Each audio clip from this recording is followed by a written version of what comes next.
नमस्कार सर। कई जगहों पर जो पार्किंग है वो पार्किंग तय जगह से अलग जगह लगाई गई और जो जेई हैं उनसे भी बात हुई थी हमारी, फ़ोन करके उनको बताया गया कि यहाँ पर ग्रीन बेल्ट में पार्किंग है, यहाँ पर साइकिल ट्रैक पर पार्किंग है, लेकिन उन्होंने उसके बाद भी 2 दिन हो गए अभी तक वहाँ जाकर देखा नहीं है। आज भी स्थिति वैसी है। मैं सेक्टर 18 में जिस जगह खड़ा हूँ मेरे पीछे अभी भी जहाँ पार्किंग नहीं लगनी चाहिए अभी भी लगी हुई है। ठीक है, हम अटेंड करेंगे इस इश्यू के लिए। सर कार्रवाई का भरोसा देंगे सर? न्यूज स्टेट के दर्शकों को कार्रवाई का भरोसा देंगे? डेफिनेटली। बहुत बहुत धन्यवाद सर। और डॉक्टर महेश शर्मा हमारे साथ जुड़े हुए हैं, सांसद बीजेपी। महेश शर्मा जी, आवाज आ रही है? डॉक्टर महेश शर्मा जी, आवाज आ रही है? आपको सुन पा रहे हैं आप?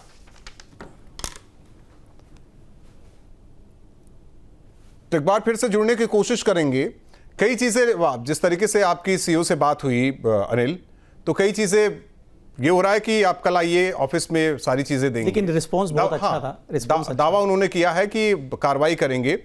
और अमित का रुख कर रहे थे। अमित, जाहिर तौर पर आप कुछ दिखा रहे थे और वही चीज आपने सीईओ को भी बताई कि यहां भी देखिए पार्किंग है नहीं, फिर भी पार्किंग दिखाई दे रही है, यानी कि अवैध रूप से पार्किंग।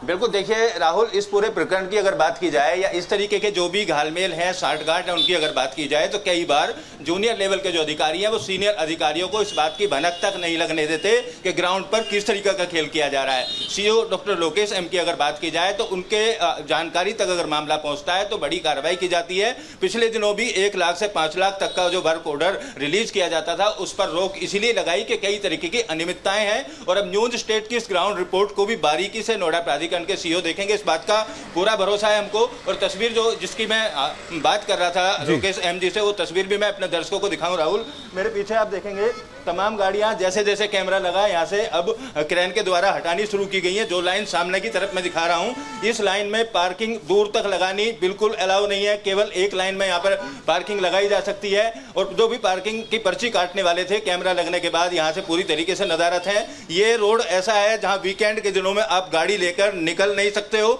और आज क्योंकि मंगलवार का दिन है, वर्किंग डे है, जिस तरीके से गाड़ियां लगी हुई हैं केवल इसी तरीके से गाड़ी लगाने का यहाँ पर जो प्रावधान है, फिलहाल कैमरे को देखकर इनको व्यवस्थित जरूर कर दिया गया है। लेकिन दूसरी साइड की मैं तस्वीर आपको दिखाऊं तो दूसरी साइड में जो गाड़ियां खड़ी हैं, इन गाड़ियों की भी पर्ची इनकी तरफ से काटी जाती है। और पूरे रोड पर न केवल 2 लाइन बल्कि इसके बीच में 1 लाइन और लगा दी जाती है। हमारी ग्राउंड रिपोर्ट है, ग्राउंड रिपोर्ट में अपने दर्शकों को आगे दिखाएंगे कि जो तस्वीर अब बदली हुई नजर आ रही है न्यूज स्टेट की कवरेज के बाद, वो तस्वीर वास्तविक शनिवार को जो हमने रिपोर्ट की थी उस रिपोर्ट में किस तरीके के हालात हैं। फिलहाल हड़कंप मचा हुआ है ऐसे लोगों में जो नियमों को ताक पर रखते हैं। न्यूज स्टेट पर खबर प्रसारित होने के बाद तमाम ठेकेदारों ने अपने यहाँ पर्ची काटने वाले लोगों को अलर्ट कर दिया है कि जितनी भी लीगल पार्किंग है वहां से हटा लिया जाए। तो तस्वीर बदलती हुई नजर आ रही है, असर दिखता हुआ नजर आ रहा है। प्राधिकरण के अधिकारियों ने भी कार्रवाई करने की बात कही है। तो यही हमारा मकसद था कि लोग व्यवस्थित हों और सही तरीके से इस अगर रोड की बात करें, कभी भी आप सैटरडे, संडे या शुक्रवार को आएंगे तो यहाँ से पैदल नहीं निकल सकते हो। जो न्यूज स्टेट की खबर चलने के बाद अब यहाँ से 2 गाड़ियां आराम से निकल सकती हैं।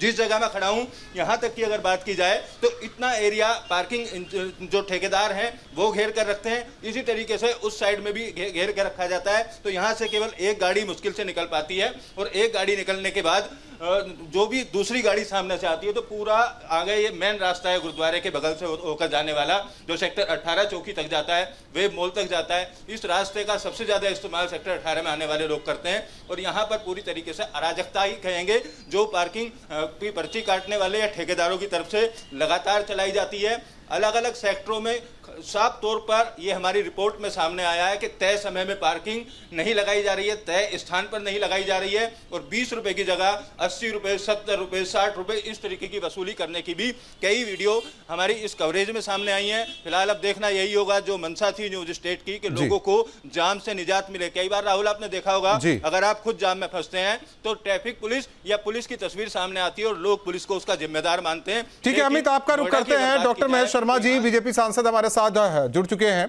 डॉक्टर महेश शर्मा जी, सबसे बड़ी समस्या देखा जाए अगर नोएडा की बात करें तो जाम की समस्या, लेकिन उसके पीछे जो वजह निकलकर सामने आ रही है, हमारे सहयोगी आपको बताएंगे अनिल, कि उसके पीछे उन्होंने क्या पाया है।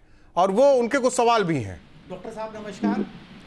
जी अनिल जी। डॉक्टर साहब, हमने जब देखा कि पूरे नोएडा में किस तरीके से ओवर चार्जिंग की जा रही है पार्किंगों में, और दूसरा हमने देखा कि जितना एरिया निर्धारित किया गया उससे ज़्यादा ठेकेदार उन पर खड़ी करवा रहा है गाड़ियों को और ओवर चार्जिंग कर रहा है। डॉक्टर साहब, हमने एक आरटीआई लगाई थी नोएडा अथॉरिटी में, और आपसे पहले लोकेश अहम सर ने वादा किया है कि वो पूरी कार्रवाई करेंगे। बस आपसे माफ़ी चाहूँगा, 2 मिनट आपका समय लूँगा।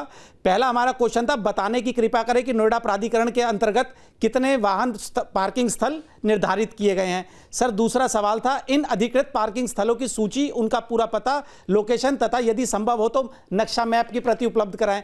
सर, तीसरा क्वेश्चन था, क्या इन पार्किंग स्थलों के लिए नोएडा प्राधिकरण द्वारा अधिकृत एजेंसियां, कॉन्ट्रैक्टर नियुक्त किए गए हैं? यदि हाँ तो उनकी सूची दे दें। क्या प्राधिकरण के पास कोई ऐसी गाइडलाइन नोटिफिकेशन है जिसमें नो पार्किंग जोन का उल्लेख हो?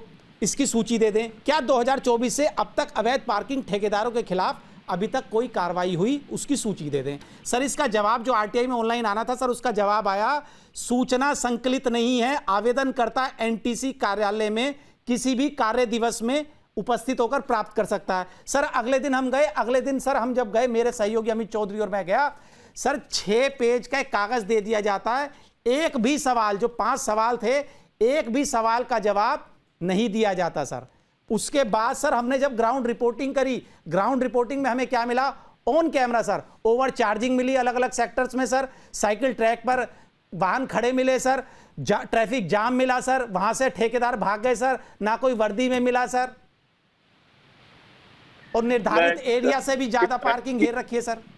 हाँ, मैं भी इस शहर में लगभग 42 वर्षों से रह रहा हूँ, और जरूरतों के अनुसार से जितनी पार्किंग की जरूरत थी, जितनी पार्किंग की व्यवस्था होनी चाहिए थी, वो शायद हम ना तो हमारे जिससे पहले जो प्लानर्स थे वो इसकी कल्पना कर पाए, और ना उस जिम्मेदारी को उन्होंने निभाया। आनन फानन में व्यवस्थाएं हुई, मल्टी लेवल पार्किंग, पार्कों के नीचे पार्किंग, और ये सब व्यवस्थाएं हुई। और ये जो आप तीनों विषय आ रहे हैं, ये सबके संज्ञान में है कि ठेकेदारों की अनियमितताएं, ठेकेदार अपने जितना एरिया उनको अलॉटेड होता है उससे ज़्यादा एरिया में पार्किंग कर लेते हैं। ये सब हम लोगों के संज्ञान में भी है। अच्छा किया है आपने इस विषय को नोएडा सीईओ के संज्ञान में लाए हैं। और सर, आप एक जाने माने जनप्रतिनिधि है, और सुबह से शाम तक आप जनता की समस्याओं को सुलझाते हैं। जनता को आपसे बहुत उम्मीद है सर, और दर्शकों को बहुत उम्मीद है आपसे। सर, आप अपनी तरफ से क्या आश्वासन देंगे सर? आपने जो 5 विषय उठाए हैं वो संजीदगी से उठाए हुए विषय हैं, और उन पर अगर सही जवाबदेही हुई तो इस समस्या का समाधान भी होगा, और जो अवैध वसूली के नाम पर या ज्यादा ओवर चार्जिंग के नाम पर जो चीजें गलत हो रही हैं उन पर भी अंकुश लगेगा। और मैं समझता हूं कि ये जरूरत है इस जनता का। अभी शहर की कल्पना, हम आगे आने वाले समय में 4 लाख फ्लैट अभी इस शहर में खाली पड़े हैं या ऑक्युपाई नहीं है, जिसका मतलब 4 लाख परिवार, 4 लाख गाड़ियां और 16 लाख लोग अगले 3 से 5 सालों के अंदर इस शहर में आएंगे। उनके आने की व्यवस्थाएं, उनकी पार्किंग की व्यवस्थाएं, कुछ सेक्टर तो ऐसे बने हुए थे नोएडा के जहाँ के लोगों ने कभी सोचा ही नहीं था कि सेक्टर में गाड़ी वाले कभी रहेंगे। साइकिल या स्कूटर की सोची गई थी, मोटरसाइकिल की सोची गई थी, उनमें अब गाड़ियां, और अब एक घर में 2-2 गाड़ियां होने लगी हैं। तो डॉक्टर साहब ये बात आपने बहुत अच्छी बात कही, लेकिन जो ग्राउंड रिपोर्टिंग में सामने आया डॉक्टर साहब, जिस तरीके से कॉन्ट्रैक्टरों की अनियमितताएं हैं, क्या आप संबंधित अधिकारियों से बात कर ठेकेदारों पर कार्रवाई करवाएंगे सर? नहीं, तो मैं बिल्कुल आपसे सहमत हूं, और इस अनियमितता को, जिस तरह से आपने 5 सवाल और उनका जवाब मैंने सुना है, ये जवाब उचित नहीं है। इस जवाब की, और मैं कहता हूँ, गहराई से जांच होनी चाहिए। और मैं भी सीईओ नोएडा से कहूंगा कि इसकी अनियमितता की जांच कराएं, और इस पर पारदर्शिता से सबके सामने रखें कि क्या क्या असली डाटा क्या है, और उसके पीछे की कोई अगर कोई भ्रष्टाचार है तो उसको भी रोका जाए।